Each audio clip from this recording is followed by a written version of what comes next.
Well, everyone's breathing a collective sigh of relief in the aftermath of the much touted protest A Day Without a Woman.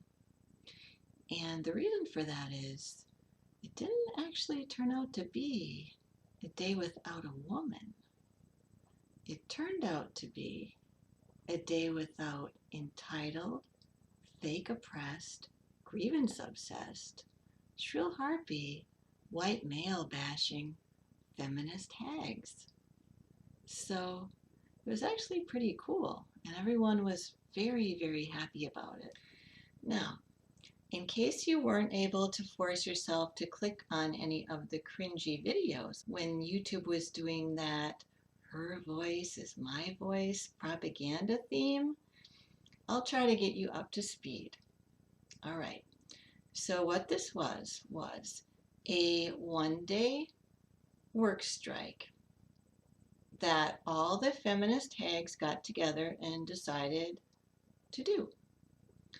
And the purpose was to show everybody how cool it would be without their toxic presence in society.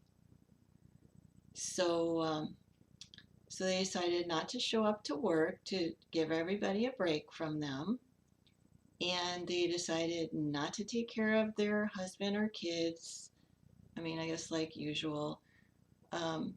So instead, they stood out on the street blocking traffic to try to get some attention, of course.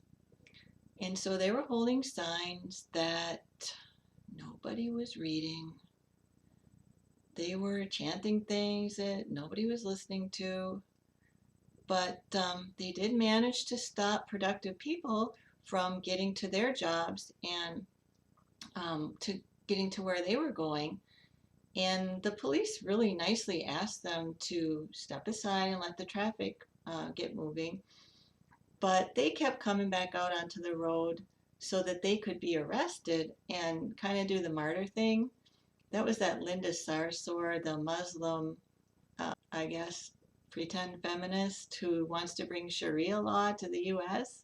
She had her little like red turtle hood thing on, and she was leading that group back out onto the street so that they could get arrested and then tweet pics from the paddy wagon talking about, the sisterhood and the fake struggle and all that stuff. So yeah. But it wasn't just to show us how totally cool it would be without their toxic attitudes infecting the workplace and the home. It was also a great opportunity for them to engage in their favorite activity outside of bashing white men, which is the Oppression Olympics. Now, progressives are very passionate about the Oppression Olympics. It's their favorite game, and really the only one they know how to play. Besides, pin the tail on the pretend white supremacist who doesn't agree with me.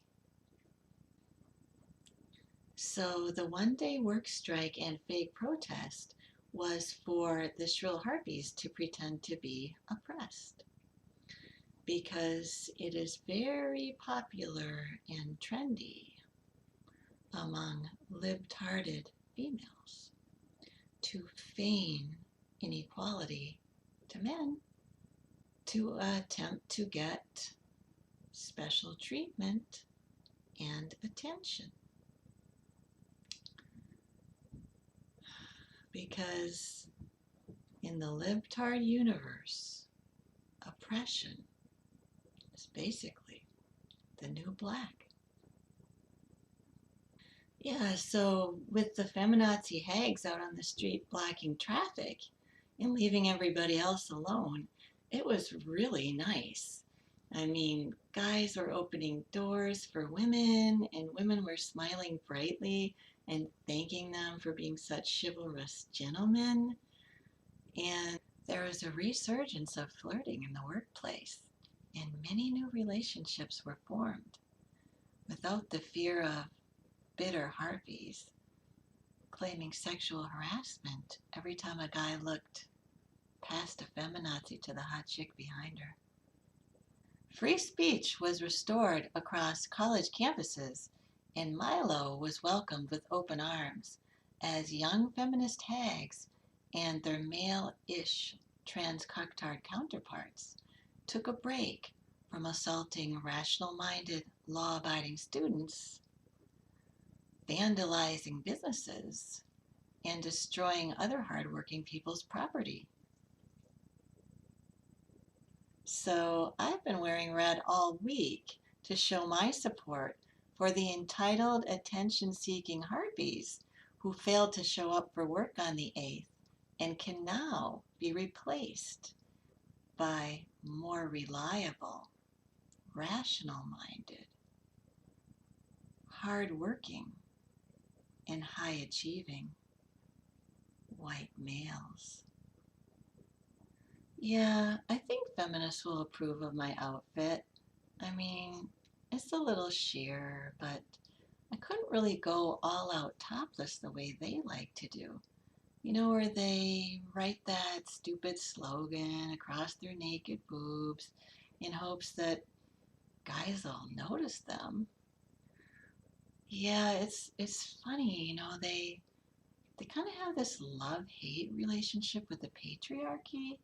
It's like, oh, I hate the patriarchy. They're so oppressive. They're so like sexist and bigoted and like they're all rapists too. But oh, look, I'm going to take my top off and write something across the boobs to kind of call attention. And then like, hope they'll notice me because we all know that no matter how unattractive and out of shape you are as a female, if you go topless, the patriarchy will take a few moments to check it out. Yeah, I found that it didn't really work out for me to do the writing across the boobs thing because you kind of have to have a decent amount of flab and sagging going on for the text to even be legible.